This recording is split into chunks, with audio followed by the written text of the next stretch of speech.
Hey guys, this is Kirk with the DFS Bros, joined with Nick. We're going to go over our week 2 recap, and then we're going to tell you our picks for week 3 in DraftKings. All right, guys. In week 2, we personally think we hit on 6 out of the 10 guys we suggested. Dak and Kyler were both top 5 in their position. Jonathan Taylor was running back 7, while Derrick Henry disappointed at running back 29.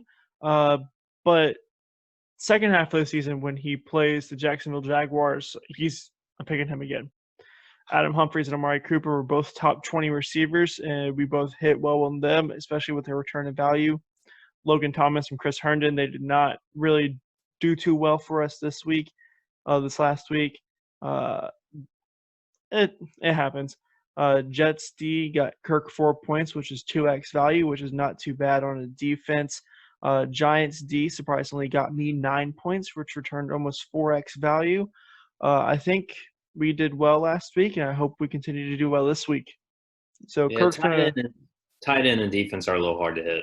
yeah, A lot of variance in the positions. Yeah. Tight end just hoping for touchdown. I mean, Tyler Higbee last week, he blew up. Jonnu Smith blew up. Mike Gesicki blew up. All three of them just broke the slate for tight end last week. And so Kirk's going to lead us into our quarterbacks for week 3. All right, so I'm going to go ahead again.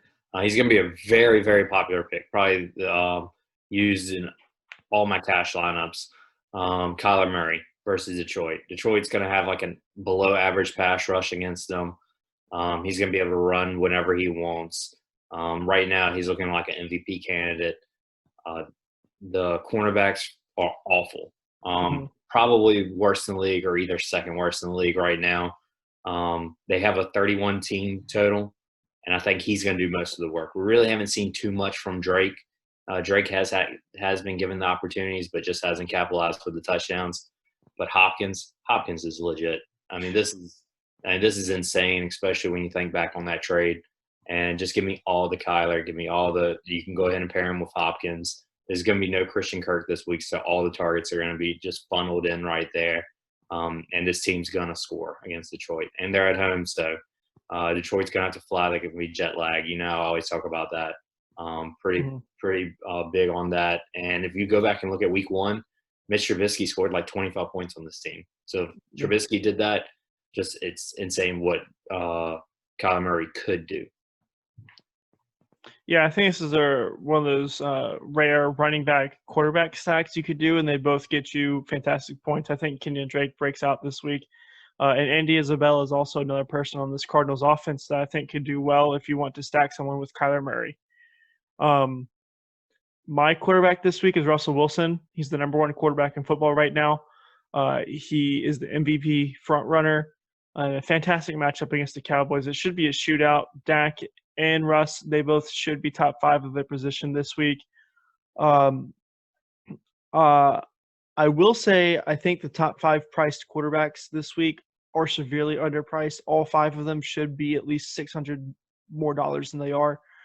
Even if Lamar and Pat Mahomes were on the main slate, I think Russell Wilson should be over 8,000, and I think Dak Prescott should be over 7,500. Same with Kyler, Josh Allen, and Cam. I think all 5 are fantastic options, but I'll be going for Russell Wilson as he is just too cheap this week. Yeah, when you look at the matchups and all, they're all going against fast-paced teams, so it's going to be a great game environment. All have high team totals, and it's just the defenses and the pass rush that they're going against. I mean, Seattle and Dallas have both underperformed greatly. So these quarterbacks are going to be able to do whatever they want. Yeah, 100%. So we're going to get into running backs. And Kirk, you want to take this one first? All right, so I'm going to need a little bit more chalk, guys. Sorry. I'm going with Miles Sanders, who I think is also going to be the most owned running back this week. Last week was his first week. He had 20 carries, 7 targets in the passing game. This Eagles team is banged up. There's going to be no Rager. It's just there's not many options. And Wentz is out there doing the best he can. And I just think there's going to be so many small dump-offs, a lot of running. I do believe this team's going to be up against the Bengals. The Bengals' defense is awful. Their defensive line is one of the worst in the league. And we're talking about a great, great running back in Miles Sanders. As an Eagles fan, I guess you would agree with me. Oh, yeah, I love Miles Sanders this week. I've only made one lineup so far, and he's in it. Um, I think he'll get a lot of opportunity this week, especially with Jalen Reagor out. Yeah, and I think he could – well, he will be a top 5 running back this week. And just at the price he's at, just priced really, really low. Yeah, it's always nice when people from your favorite team are top 5 players in fantasy. I know Kirk loved the Aaron Jones smash spot last week. Oh, my God, yeah, I just didn't have enough. And the Devontae Adams week 1, man, who's going to be this week? Alan Lazard, 40 points? Not asking. I'm going back to the well with Derrick Henry for my running back pick. I know he hasn't hit the end zone yet this year. I think positive regression will be coming. He has 43% of the team's touches through carries and catches. Obviously, that's outside of Ryan Tannehill, who touches the ball 100% of offensive plays. And he has 30% of the team's total yards. With those huge high numbers, he should be getting into the end zone soon. This Vikings team is historically bad through the first 2 weeks. I think the Titans are going to get the ball a lot on offense, and they're going to get it with fantastic field position. Perfect for Derrick Henry just to smash him in, especially with A.J. Brown out again. I would also look for Johnny Smith to have a big game again. Yeah, this Vikings defense is bad. I mean, they're really bad. They remind me of the Jags after they traded Ramsey away. We're going to be looking at people throughout the whole year against them. Is Derrick Henry Koto approved? Yes, Koto approved. All right, Kirk, you want to tell me about your wide receiver? All right, so I hinted at it a little while ago. I got Kyler. Go ahead and give me Hopkins. No Christian Kirk. They just announced it today. Against the in the first week, he had 14 catches, 16 targets. Second week, he only had 9 catches, 8 catches, 9 targets. But he did have a touchdown. So being said that 9 was his lowest so far in targets, I think that he's going to be 15 plus again this week. It's a great game environment, fast pace. Both teams are going to want to shoot up and down the field as much as they can. And no matter how much coverage you put on him, he's an elite weapon for Kyler. And I think Kyler's going to look to him throughout the whole day. Right now, the Detroit is ranked 31st against wide receivers. And like I said, there's just not much you can say except for Hopkins' talent is just on another level right now. Yeah, he's out to make a point to Bill O'Brien, making Bill O'Brien completely regret that trade. DeAndre Hopkins is a fantastic play this week, as well as every single week if he continues to play like this. He is the number 1 wide receiver in football, and he's the number 1 paid receiver in football for a reason. So, yeah, I love this pick a lot.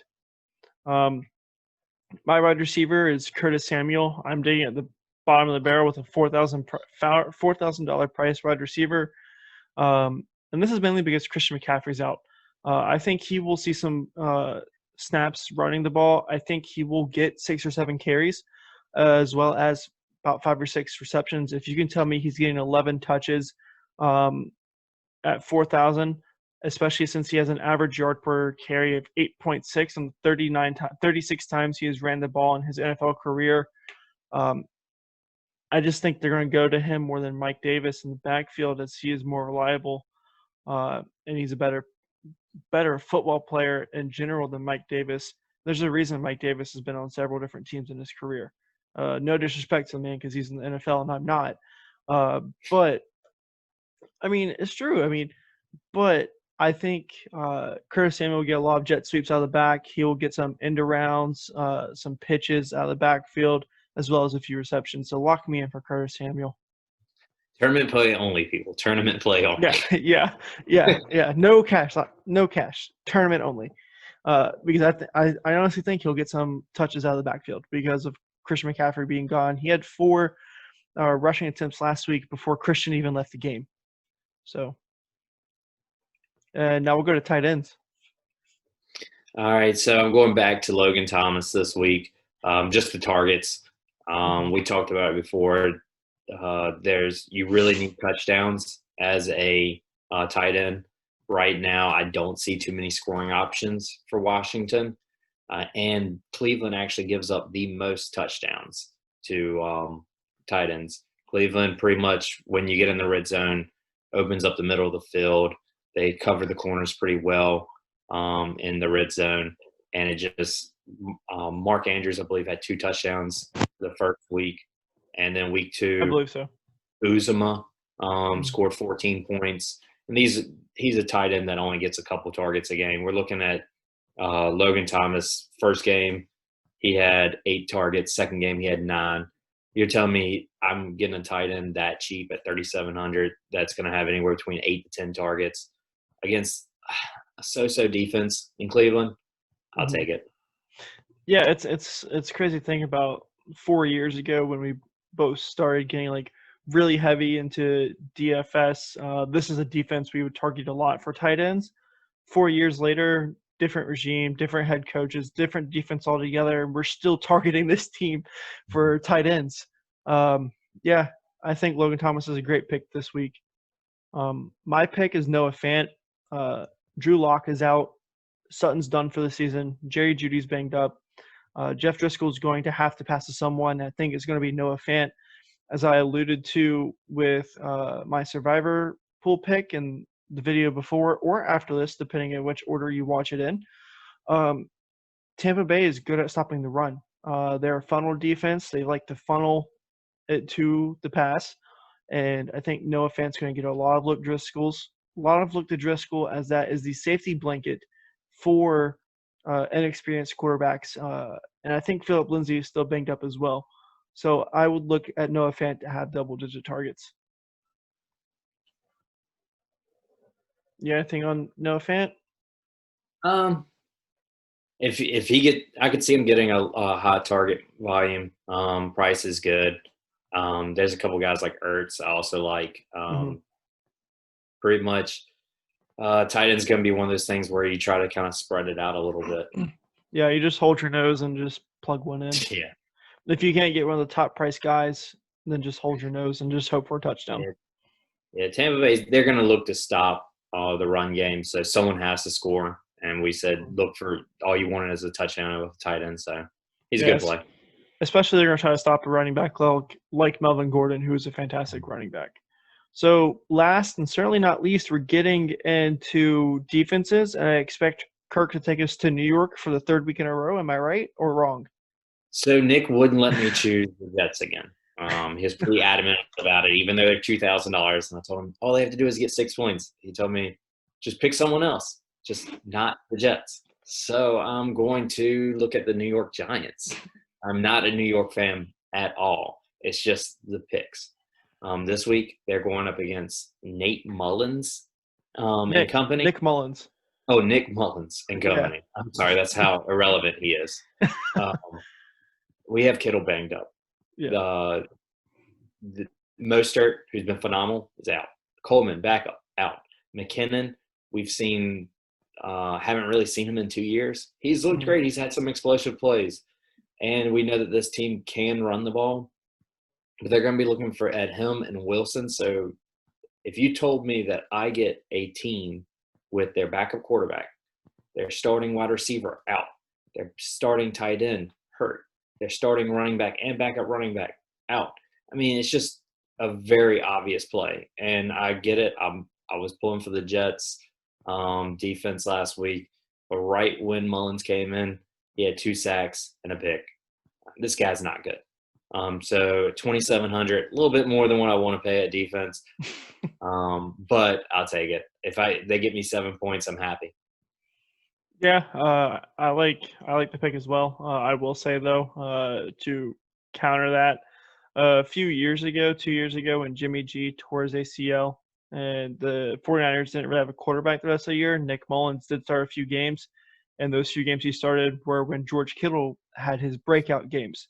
So if George Kittle is healthy, I think he's a fantastic tight end play. I'd probably put him above my Noah Fant pick for this. But if George Kittle is out again, it's all systems go for Giants D. Just like 2,700 is too cheap to go against an offense that bad. And I will say the 49ers are flying across country. 1 to p.m. New York. 1 p.m. 1 p.m. game. I think it's a 1 p.m. game. I Oh, just know they're going to it's going to be a Giants home game. So, okay. like I said, I always like the teams that get to play at home against jet lags. Yeah, West Coast teams go on the East Coast for 1 o'clock games. They're historically bad.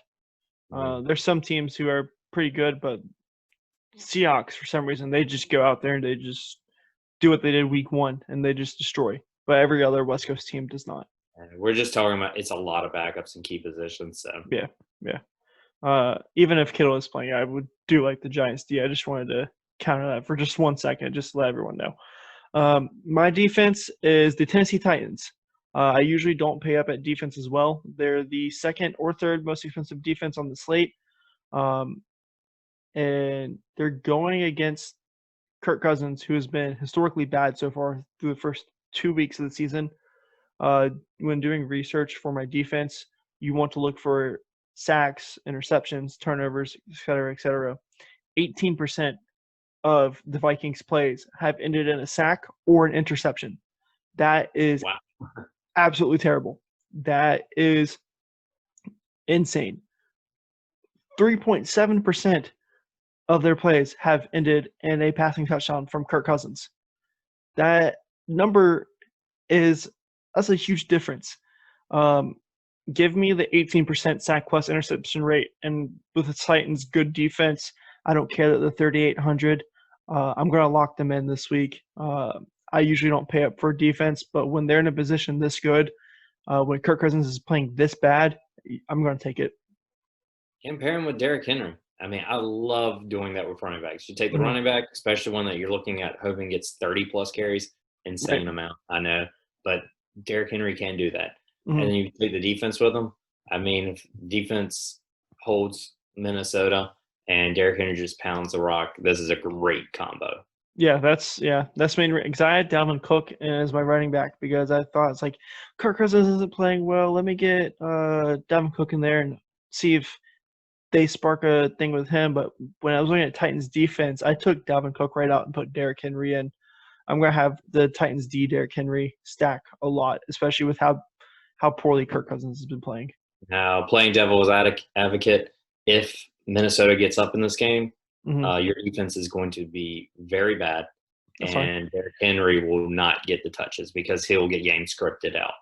But I'm like you. I really think the Titans are just going to control the clock, control this game, and you're looking at two good picks. Yeah, I usually play 20 max tournaments. The quarter one, put $5 in.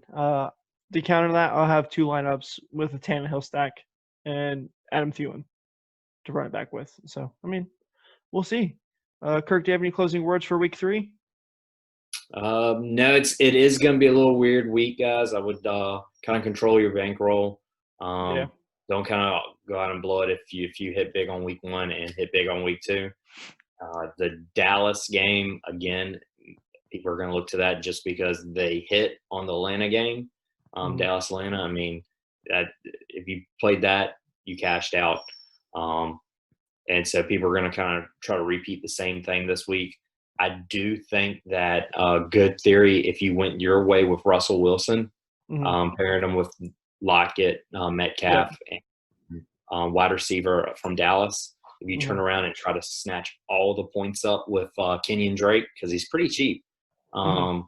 And that way, if Drake is the one who explodes, then all the chalk with my guys, Kyler and Hopkins, get kind of negated. And you're Mhm. looking at you hit the perfect stack with Dallas, Seattle, and you got all the Arizona points. So it's a good way to win some tournaments if that's how you kind of have to paint a picture here. Yeah. Yeah. Um, there's a lot of value this week. There's a lot of value this week. I think DraftKings organization had no idea what to do with all these injuries, how to price players this week. They just did an estimated guess because Jerick McKinnon and Jeff Wilson are both under 5,000, and they're both. We don't know if they're splitting the workload or if one's getting all the workload or things like that. Um, Mike Davis is still in the 5,000s. It's going to be a crazy week. There's a lot of value to be had, and I hope your wallets get bigger this weekend. All right. Have a good one.